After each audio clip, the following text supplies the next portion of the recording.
I think we will go ahead and get started, folks. Welcome back for those of you that have joined us for our first conversation, and thanks in advance for those that have chosen to jump into meeting number 2, neighborhood meeting number 2, and our continued conversation about the University Boulevard Flood Mitigation Planning Project. My name's Doug Olendijk. I'm the Community Development Director for the City of Clive. I've been assigned as the project manager for the city's various flood mitigation planning efforts. And I'm pleased to be joined tonight by a number of really great technical partners at the Stantec team. I think Jared will be doing most of the conversation tonight, but we have several other folks from Stantec here to help and assist with questions or any of the other areas that we need to cover from your folks' perspective. Next slide, please. So just a bit of a refresher as to why the city's working on this plan and what we're hoping to accomplish in the conversation tonight. First, the city's primary motivation for developing this plan is really to find a means of giving the University Boulevard neighborhood hope, really, that the future isn't tied to flooding for this neighborhood. That being said, we're equally as important as the hope is that we can have a better outcome.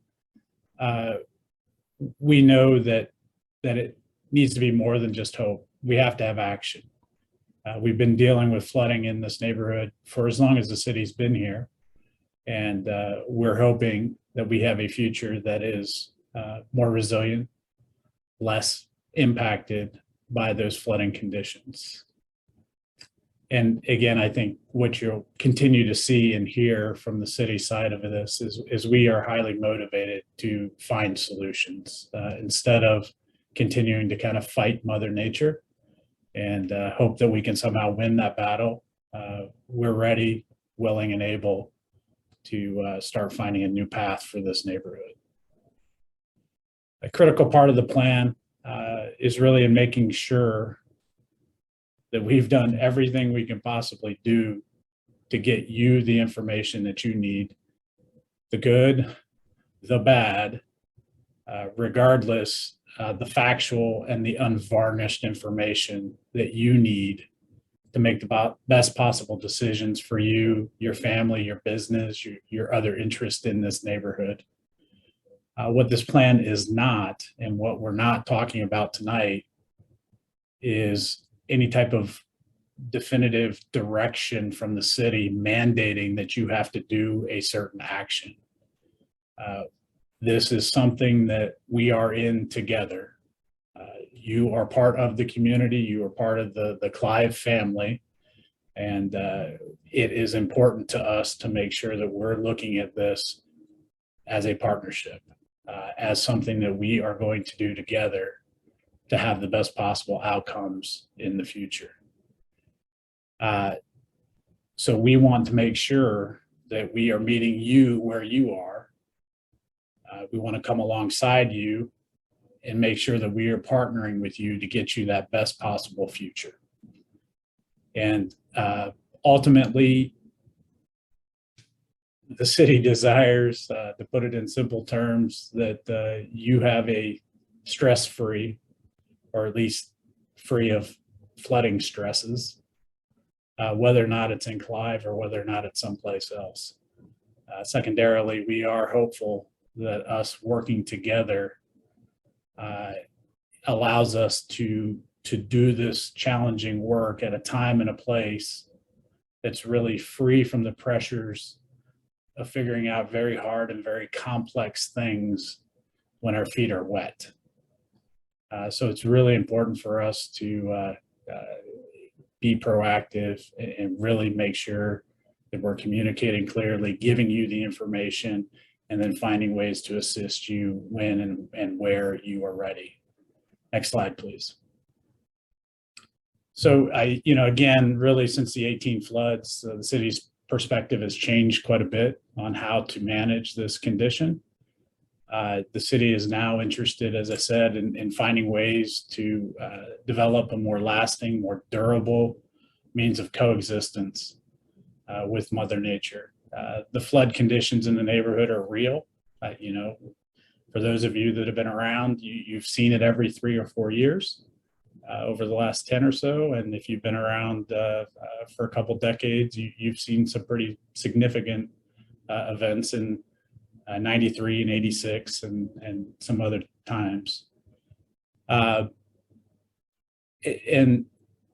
the issue is that it is a real and present situation we deal with, but the concerns that we have from the city is as we become more educated in what's going on and have a clear picture of what will happen within this watershed, we know upstream development is going to continue to create pressure on Walnut Creek. We also know, you know, whatever the reason, rainfall patterns are changing and they're getting more intense. The durations are more, we're seeing them more frequently. So that is changing and having an adverse impact in the flood conditions along Walnut Creek.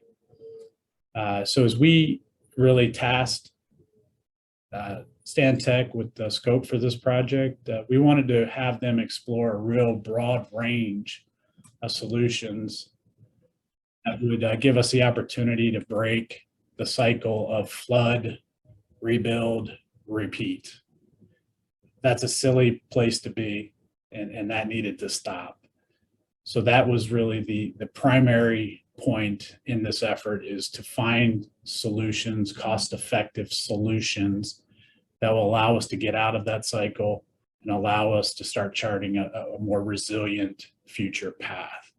And Stantec's going to kind of walk through some of those alternatives that we've looked at.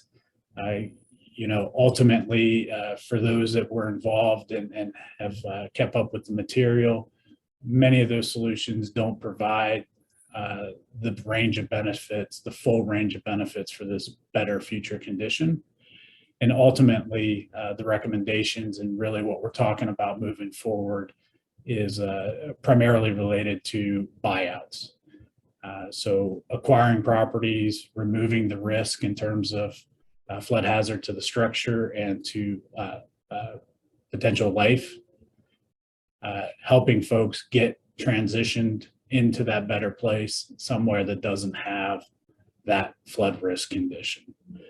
So, you know, again, I'll turn this over for a while for Stantec to give you an update on kind of where we've been and what we've explored. And then we'll kind of talk about what's next and how we might move forward together to find that better outcome. Thanks, Doug. So here's just a brief overview of the agenda for today. I'll give kind of a quick recap of the alternatives analysis, which is essentially a recap of the previous public meeting. I did include a link to that in the chat, so if you missed that one, or you want a refresher for whatever reason, it's there and available for you.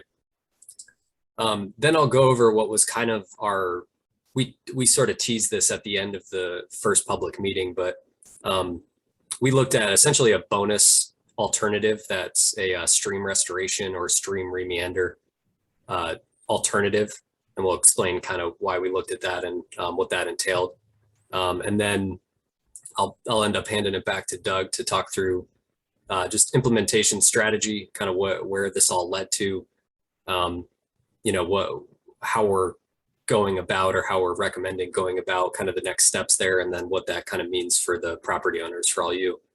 And then we'll open it up for questions and hopefully have some time to, or what we should have some time to discuss and answer any questions you might have.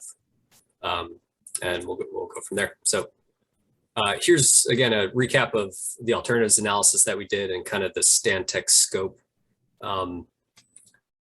So we basically took the FEMA existing, or a FEMA effective modeling data. We took it, we migrated it into a more advanced piece of the software, essentially to be able to better understand and better assess the impacts of the alternatives we were looking at. Just given the fact that we're kind of zooming in here on this particular area, and really wanting to understand the specific impacts of these, the alternatives that we looked at. So we, like I said, enhanced the modeling approach. A lot of, we kind of live and breathe this stuff, but recognize it's, we use the term technical, but really what that means to the public is usually just kind of boring.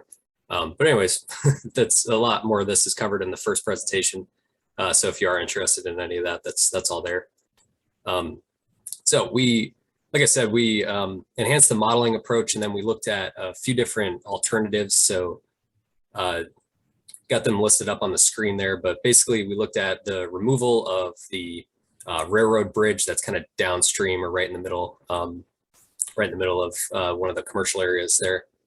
We looked at a levee and flood wall construction, kind of the big structural project. We looked at individual flood proofing, so kind of enhancing at the structure level the ability to withstand floodwaters, so that by no means keep the floodwaters out, but allows for the building structure and opening closures and that sort of thing to keep the floodwaters out, or at least reduce the impact. And then, like we said, where the initial results pointed us to and where this is headed is in the direction of the acquisition and demolition project type under essentially FEMA's hazard mitigation program. Although there's other funding sources that we're considering, but most of this is likely, most of the funding that will be needed for this stuff is likely coming from FEMA funding sources. So those are the four options we looked at. For a variety of reasons, they were either decent or not quite as good in terms of feasibility and other things like that.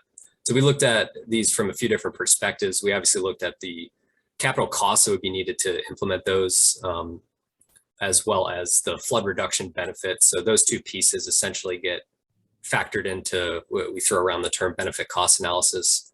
That kind of serves two purposes. It helps us understand these things and compare kind of apples to apples in terms of dollars, but it's also a requirement for most of the federal grant programs that we're headed towards in terms of getting some of these projects funded. So it is a requirement for any FEMA projects to have a higher benefit than what the project costs. So it has to exceed a 1.0 benefit cost ratio. So those first two are kind of key in that sense.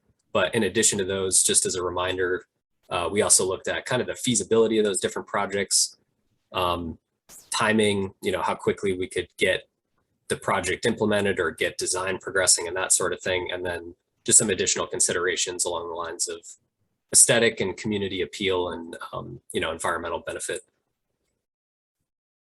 So this is another slide from the first meeting, but this just kind of highlights the initial results in terms of the cost effectiveness. This is part of the reason it became pretty clear that acquisition and demolition was the direction to head in for this area. There's so much flood risk, and some of those other structural options just cost too much and didn't quite get, it didn't quite exceed that threshold. Particularly the levee scenario, the second one there, it just costs too much and it doesn't solve all of the problems. So, and in some cases makes it worse in other areas that wouldn't be protected by the levee. So that became pretty clear pretty quickly that we were headed towards the buyout program or the acquisition and demolition. So again, what that entails is essentially Clive or FEMA purchases the property from you. They, in most cases, we're talking about demoing the properties, and essentially restoring the land either to green space or some other environmentally friendly function. But basically the point of that is to remove any sort of permanent structure from that plot of land. So there's a deed restriction placed on the land, and basically that means that no future structures can be built on it. And that basically achieves the complete elimination of the flood risk because there's no property there anymore. Again, Doug mentioned this, but this is a completely voluntary program. This isn't eminent domain or anything like that. It has to be, to get these through any of these grant programs, it has to, you, the property owner, has to voluntarily sign on to an agreement. And if you don't want to do it, that's that. It doesn't happen. So that's, you know, that's important to note. That'll factor into kind of how we've put together our different options and kind of the strategy.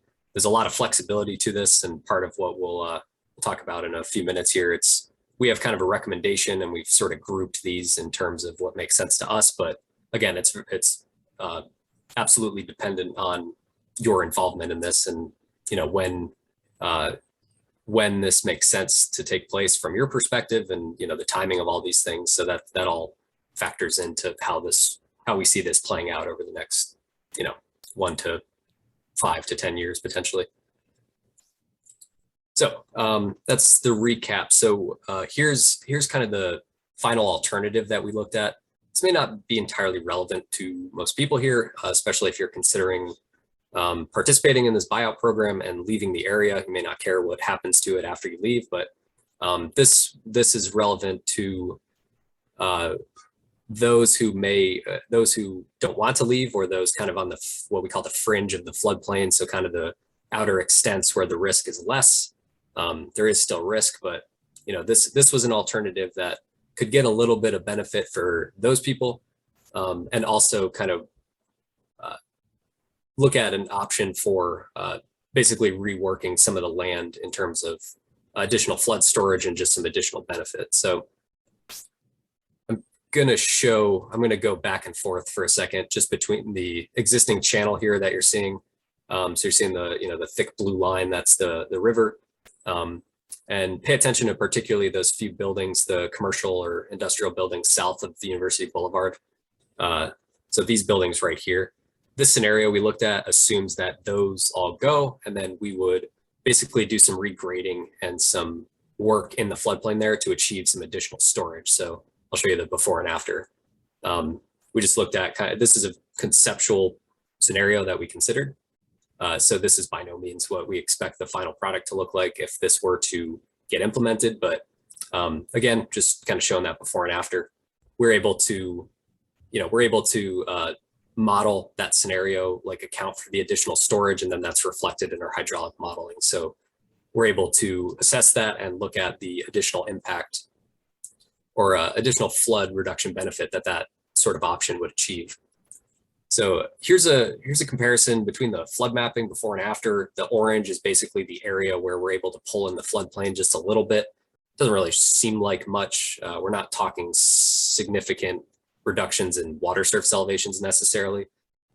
So this is by no means like an end-all solution, but it gets a little bit more benefit, and it's, you know, a way to essentially repurpose the land that would potentially be acquired, especially that land south of the boulevard.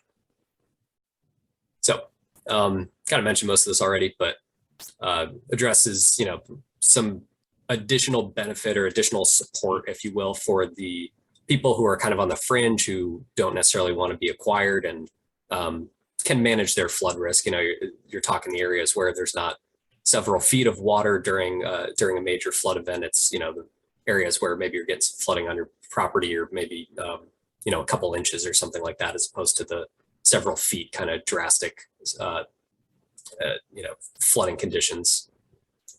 And again, this is the primary reason we looked at this was to understand if there was potential to get a little bit more flood reduction benefit, maybe reduce the number of properties that would need to be acquired, since that can add up pretty quickly. And this also, kind of one of the cool parts of this is it does open us up for some other potential funding sources within FEMA and without of the FEMA funding sources. So that gives us a little bit of flexibility just to consider other options, although our number of options has stacked up pretty quickly, since it's a good and bad thing. Because there is so much flood risk in this area, it's pretty easy to justify the cost effectiveness for this acquisition approach and some of these and this stream restoration approach. But you know, with that in mind, it just allows for so many different configurations of how to approach this stuff. So we're just trying to approach it in, you know, the way that makes sense to us. And then obviously the purpose of this meeting is to factor in the comments and preferences of you all, the property owners. So Now we're shifting into implementation strategy. So I'll talk for a slide or two here and then hand it back to Doug. So this is where this kind of led to is, like I was just saying, there's so many different configurations for how we look at this stuff. We have, I'll show you on the next slide here, a figure of the areas and kind of how we started to group these just in a way that made sense to us. However, you know, we're looking at this kind of from the engineering and planning standpoint. So this is kind of how it made sense to us. But obviously, again, you know, I want to highlight the flexibility and the voluntary nature of these programs. So it's not like you have to be in these sort of groups, or how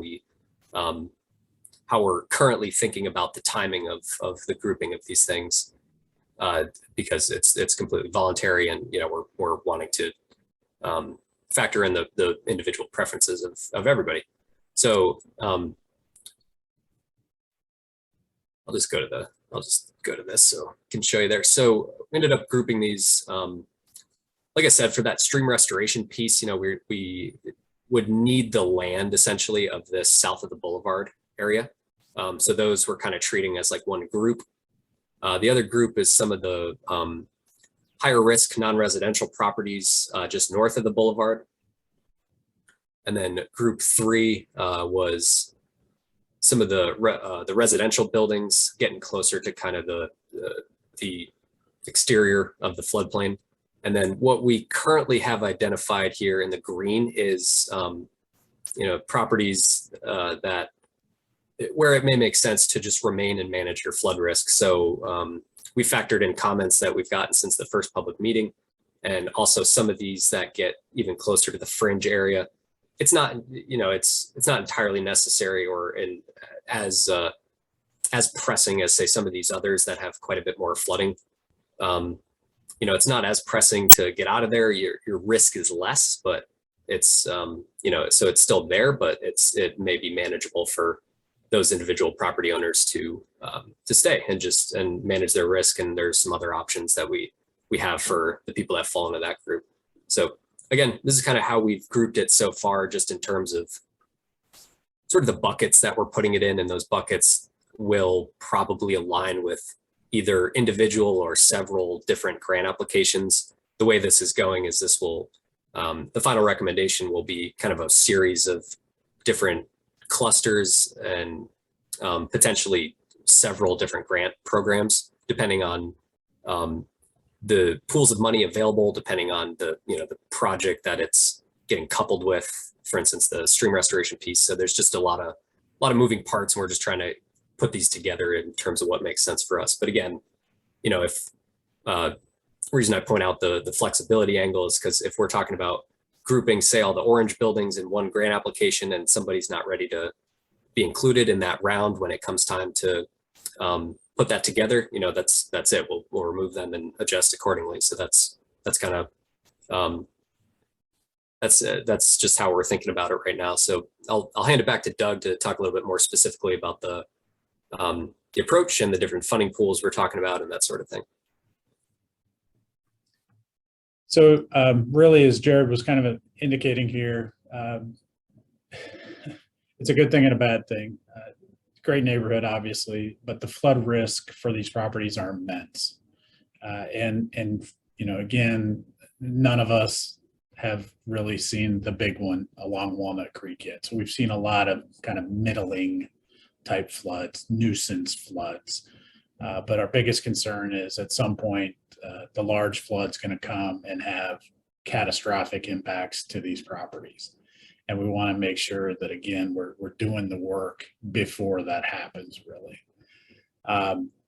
And what that's, again, kind of brought us to is this idea that buyouts are going to be the only durable, permanent resolution to the flooding condition.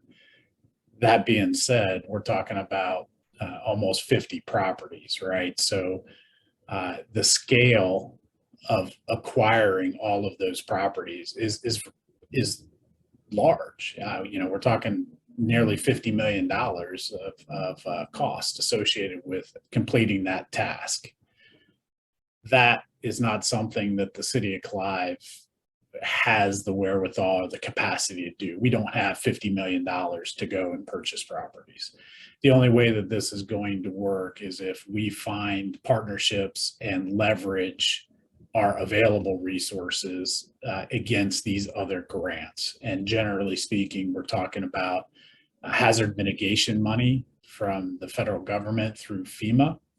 That also comes through the state Homeland Security Department. So generally speaking, we're talking about making applications for grant monies and having a match requirement against those monies. Generally, we're talking about 75% funding for these projects, with the city having to pick up 25%. There are some opportunities for us to narrow that up to about 10%. But even so, we're talking about needing to not just leverage 3 or 4 times our money. We're talking about really to be able to do this, we're needing to leverage our money 5 or 6 or 7 times. That being said, it is doable. It is also something that, as long as we keep perspective on it, it becomes doable. We can't bite off $50 million of grants and the match in year one. But as I've really been looking at this and as I've been directing this effort, my goal is to be out of the flood worrying business in 10 years time. I want it to rain like heck in 10 years and not have to worry about property and people at risk in this neighborhood. If we think about it from that perspective, 10 years to accomplish this probably is financially capable of being done, provided that we can create these partnerships and build these leverages. So I do think that aspect of it is realistic. The other thing that is fundamental to us building this strategy is it absolutely has to be built with an immense amount of flexibility. Like I said, there is no thought that we, the city, are somehow directing how you take action. We want to make sure you have the information. We want to make sure that you understand your flood risk. And at some point when you say the risk is too much, the city wants to be there and figure out a way to help you get and transition out of that flood risk area. So that's going to mean something unique for each one of you. Homeowner has a different perspective than a business owner, and a small business owner has a different perspective from a big business owner. So we know that it has to be flexible. And again, we think that we're able, because of all of the opportunities, because of the magnitude of the flood risk, we think we have tools and we have avenues to be very flexible, to be able to, again, meet you when you're ready to make a transition. The other thing that we know kind of going into this, and I know that from my studies on other communities and other projects, this is really tough. This is really complicated. Y'all have lives, y'all have businesses to run. You don't want to take the time or have the time to figure out how to manage flood risk, or how to deal with flood insurance, or how to deal with federal government on hazard mitigation or post-disaster mitigation funding and things of that nature. If we simply said, hey, property owners, here's some resources, good luck, most of you are not going to be able to kind of work through the bureaucracy to get this thing accomplished. So it's going to require the city, the sponsor, if you will, to lean in deeply, to partner with you folks individually and uniquely to get this thing accomplished. We will, at this point, become the experts. And if we can't become the experts, we'll find the people that are experts and bring them to the table. But that's really the only way that this is going to get accomplished, is if the city takes that lead and comes right up beside you when you're ready to go. And like I said, this isn't going to be a one-year bullet. magic wand waves and everything's better. It is going to take persistent, consistent effort. But again, I think it is reasonable to think that we could accomplish this goal in a 10-year period of time. Next slide, please. And just kind of digging into that a little bit deeper, these are some of the specific actions that we're going to be talking to the city council about in the very near future about how do we move this plan to reality, right? Again, doing the work, kind of understanding the risk, giving you the information is critically important. But if it doesn't come with actions, meaningful, consistent, persistent actions, we're not going to have a change. We're going to continue to deal with this circumstance. So really the way that we're looking at it is, again, 10-year period of time where we are optimizing our opportunities to access those grant funds. Those funds are typically available on an annual basis. It means that we have to be prepared and ready to go really at least a year in advance of making those applications. But we can get into that cycle of preparation, ask, award decision, and then execution, and get into that pattern of making those requests on an annual basis so that, again, we can meet people when they're ready to make their decisions. The other thing, again, you don't wish bad things on anybody, certainly, but Iowa seems to get bad things put onto us quite often. So, right now we've got 2 presidential disaster declarations on the books because of the derecho from a couple of years ago and because of severe weather and storms and hail and tornadoes not too long ago. Although they weren't affecting Clive, those monies became available to the state of Iowa. And we do have the opportunity to kind of incrementally make applications for funding requests based on those presidential declarations. So if we are ready, if we are prepared, if we have these things kind of queued up, we can go after those funds. Again, they're competitive, but we certainly have the ability to take advantage of those if we are opportunistic.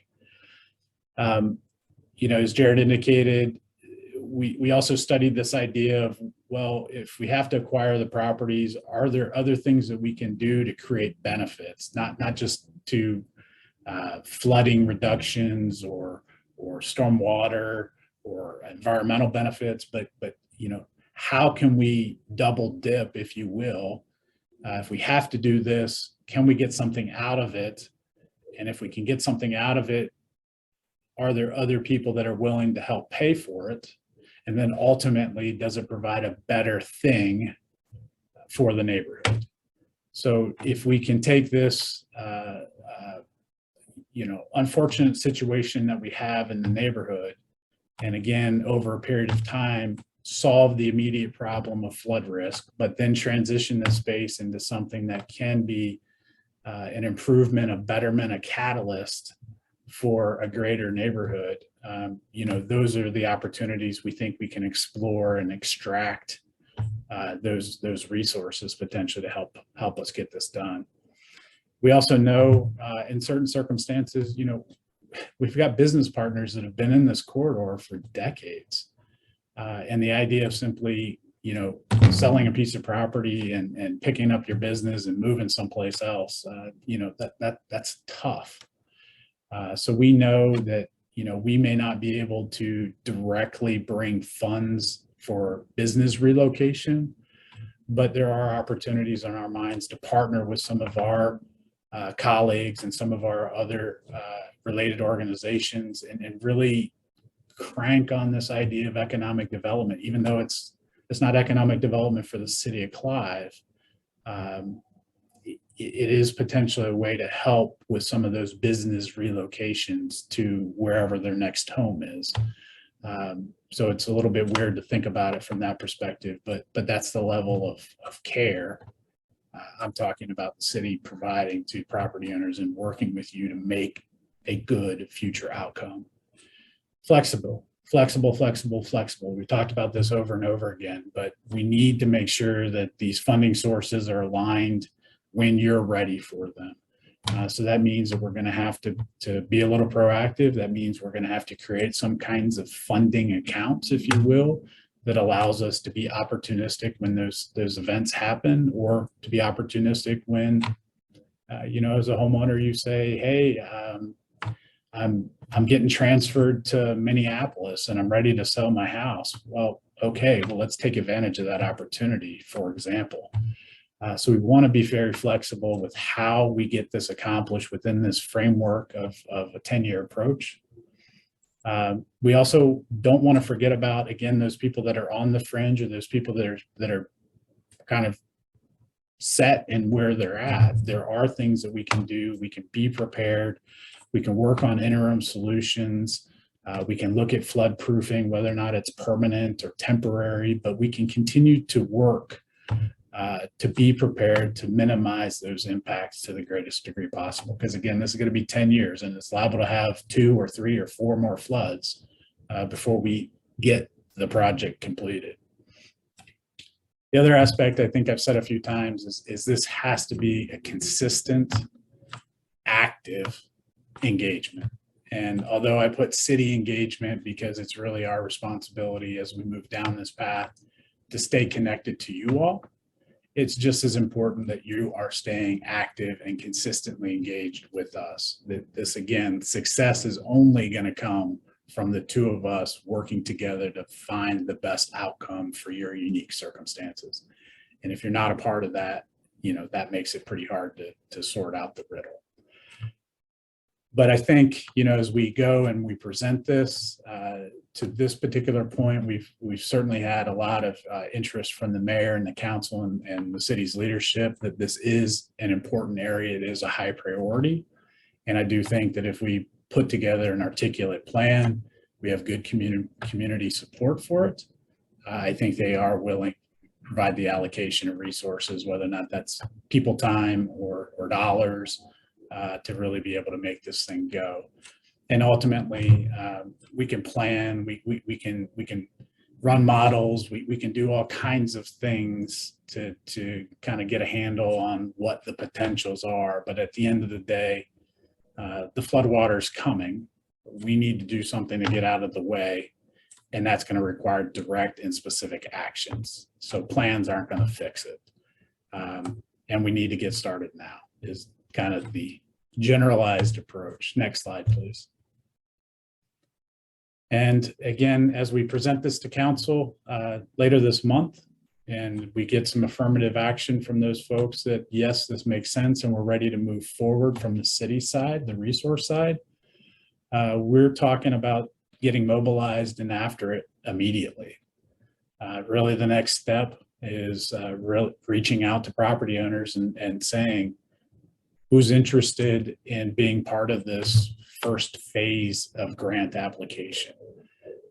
And I just put some numbers up here, just kind of indicating based on our available resources and the expected matches that are going to be necessary. We could be talking about looking for property owners that would total about $10 or $12 million worth of real estate acquisition. So, my point is, the city is serious about this. We have the wherewithal to start making substantial progress here. And these sources that we've been lining up at this point are available. They are realistic. So we think that there are viable options to make substantial requests by the end of this calendar year. Those monies take a little time to kind of percolate through the system, but we could really be talking about acquisitions and moving forward in 2023, potentially. It doesn't mean that we have to move quite that fast. We typically have a period of performance of about 3 years to be able to get the acquisitions, get the demolition completed, and then transition into project closeout. So we think we have the ability to move that fast in the first phase. But it does give us about 3 years to kind of wind into that particular project. I mentioned we have the presidential declarations going on, so there's another source there that would be available for us to tap by the end of the year. We also do think, because of the stream re-meander that we're talking about, and the tangential benefits of environmental, open space, recreation, lots of other really, again, positive future outcomes for that. It does give us an opportunity to chase some money. It's a competitive program, but it's BRIC. It's another funding source from the federal government. We don't think that we're quite ready in terms of all the due diligence that would be needed to make that application this year. But we absolutely think that we could be in a position to make a very competitive, very solid request in the next funding cycle. Same thing, it's about 3 years of performance, so it gives us plenty of time to execute if we are awarded the funds. Subsequent to kind of those two main phase 1, phase 2 thoughts, we're back to this pattern. Every year, making more requests, taking advantage of those opportunities that come up, and picking away at it a little bit each year over the next 10 years. And like I said, although the number, the idea that there's $50 million of investment needed to accomplish this task, when you think about it over a period of time, it really does become something that is tangible and realistic. As I mentioned, really all of this is kind of keyed on leverage. So partnerships with state and federal partners, building some deeper relationships with some others to kind of goose that leverage in certain circumstances. And then kind of getting into this cycle of, making applications, performance, making applications, performance. So that's really timing wise, we can get started quite quickly. And then we can kind of build our capacity and really be in a position to make some significant progress in the midterms. And then as people are ready to go, kind of conclude the project over the next 5 or 6 years after that. Next slide. So I just wanted to do a couple things. One, get a lot of this type of question, which, okay, I understand the city's position on this. I understand that there might be an option to sell the property, but what does that really mean? Because that's a pretty big issue, big decision for a lot of folks.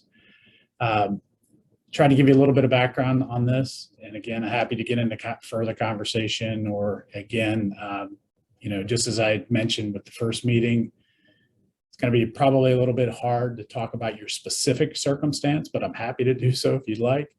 But if you feel like, you have a really specific question about your circumstance, please call me, email me. Let's find a time to meet. We'll really walk through it and dial in to your situation.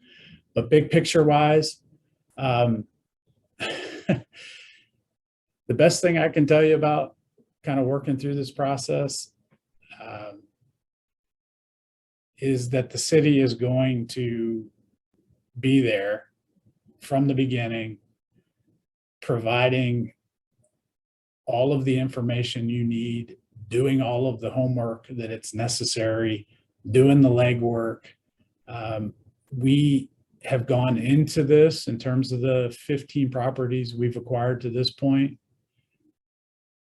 with the primary goal is to make it as simple as possible for the property owners.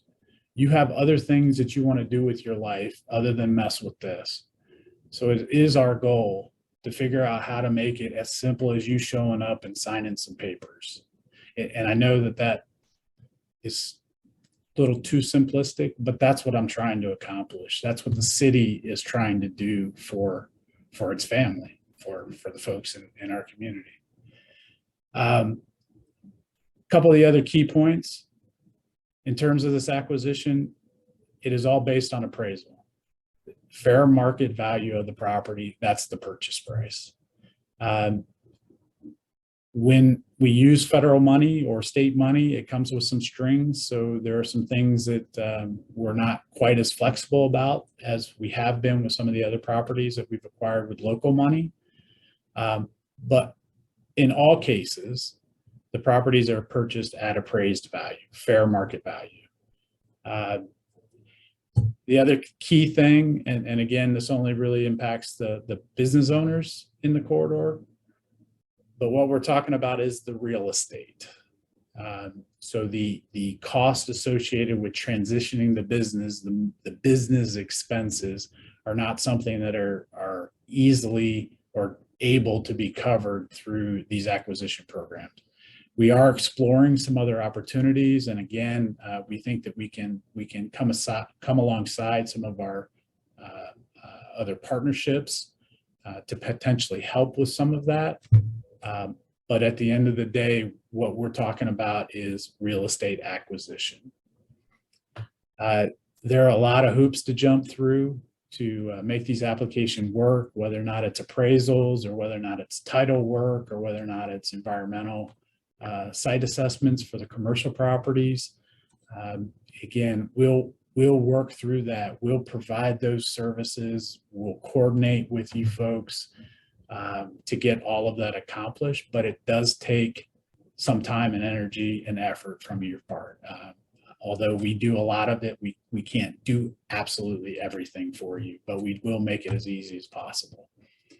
And then, like I said, really, at the end of the day, if we use these federal monies or state monies, we have a contract. We have a performance requirement where we have to complete the project, get the demolition, restore the land, typically within that 3-year period. So, although that seems like a long time, as we've gotten into these projects, all of these things take time, and you stack them all up, and you're quickly to the 3-year period pretty quickly.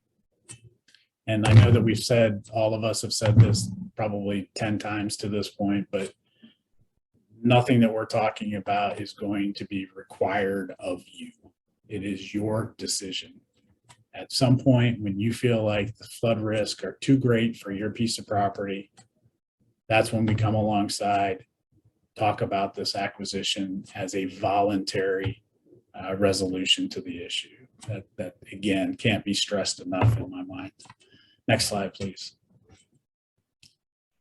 And, again, this is a little bit of kind of advanced information for those that are interested in being in maybe that first phase or that first or second phase. And you kind of start thinking about, well, what's next? Where am I going to transition to? Just a few resources. We would certainly hope, it's again your choice, but it's certainly our hope that if you are transitioning out of a floodplain, don't find a new location in another floodplain. Again, it's your choice, but we just provide a few resources there to help you kind of think through where might be a safer place. Next slide, please. And really the next big thing for your consideration or your thoughts, how do we move this thing forward? We've been spending a lot of time internalizing what the options are, figuring out strategies, communicating, getting feedback, trying to understand how do we craft this thing in a way that, again, meets your needs. And we're now at a point where we think we've got a pretty good handle on that. Again, we don't need each property owner to raise their hand right at the moment, but we are coming up to that point of saying, hey, I am interested in first phase or second phase. But before we get to that point, we're going to take this plan, all of this information, present that to the city council. Ultimately, the decision to move forward with the time and resources to make this plan actionable is the decision of the mayor and the council. So this is a big undertaking for you folks. This is, if the city council decides to move forward, this is a big undertaking for the city as well. So there's a lot of things that they need to weigh in and make sure that they're comfortable with the approach, comfortable with the fact that, we're talking about tying up resources for 10 years potentially. So we're looking forward to that conversation, making sure that they have all the information that they need to make a good decision. And then hopefully towards the end of the month or into the next month, we've got some direction from the city council that yes, they're on board with this, and yes, it makes sense. Let's go get it done. If that is the case, we will be asking property owners, later in May and in June, won't necessarily be raising your hand, but we'll be communicating out and asking you, do you have an interest? Are you interested in being in phase one? Or do you think you're 3 to 5 years? Or do you think you're 5 to 10 years? Trying to start lining up those folks that do have a specific need or interest. Let's get to work. And then, like I said, that's going to lead us to doing a lot of work between now and December, because we do see that opportunity to make real requests, and we think we'll be successful in those.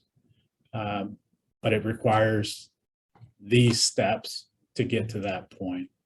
And then once we are awarded funds, assuming we're awarded funds, then all of the other work associated with a traditional property acquisition, closing, and all of that stuff would happen later on in 2023 or 2024. So that's kind of the big picture.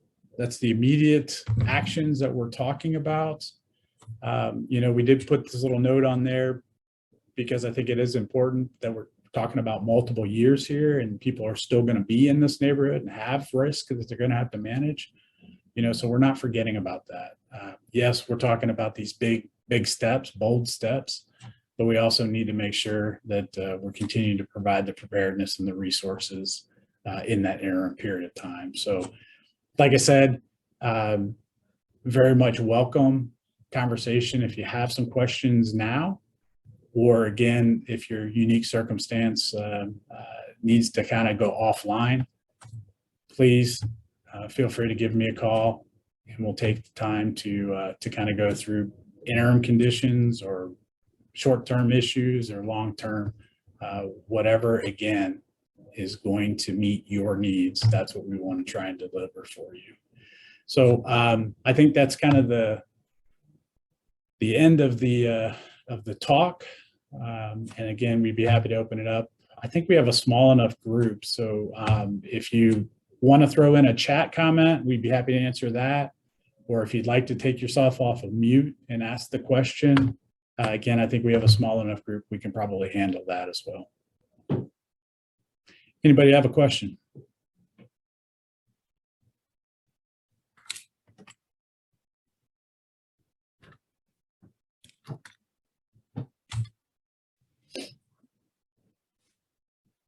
Don't be shy.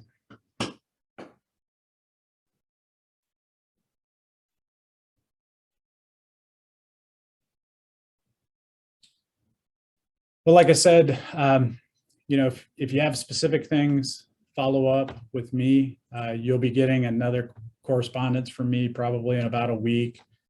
We'll just be summarizing what we've done, talk about the schedule kind of going forward to the city council, and then start planting that seed for those folks to start coming to some decision or making some indication of their interest in moving forward in that first phase or that second phase. So again, very much appreciate everybody's time tonight.